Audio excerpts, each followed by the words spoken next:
வாழ்ந்ததுக்கு அப்புறம் கிடைக்கிற சொர்க்கமா? அப்போ சரி, உச்சிகா பயிலுங்க யாரும் இங்க இல்ல. பண்டிகை கொண்டாடுகளே. அந்த சாம்பார் பயிலுங்களோட தொல்லை இனி இந்த டோபிராமாக்கு இல்ல. அதுவே போதும். அவனுக்குப்பட்ட வேலைக்கெல்லாம் இனி நரகத்துல அவனுங்களை வறுத்து எடுத்துட்டு இருப்பானுங்க. வேதனையா இருந்தாலும் எனக்கு அது ரொம்ப பெருமையா இருக்கு. வில்லேஜோட நிலவரை என்னன்னு பாப்போம்.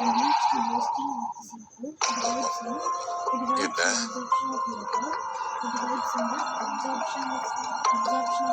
என்ன இழவிது? வில்லேஜோட நல்லதுக்காகவோ என்னோட நல்லதுக்காகவோ உன்னோட கிளானியை நீ மொத்தமா வலிச்சு எடுக்க வேண்டியது இருக்கேட்டாச்சு.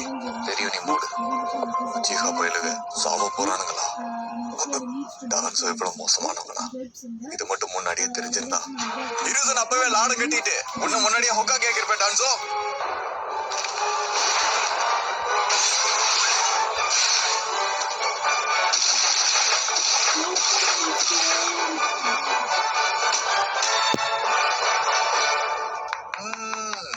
அருமை அருமை அருமை அருமை. ஷோ உண்மையிலே சூப்பரா இருந்தது. அந்த உச்சிகா பயிலுகள்லாம் மொத்தமா அழைச்சிட்டானுங்க. அப்ப இதுதான் அந்த சொர்க்கமா என்ன? இதுக்கப்புறம் நம்ம எல்லா நாளும் இங்கதான் இருக்க போறோம்னு நினைக்கிறேன்.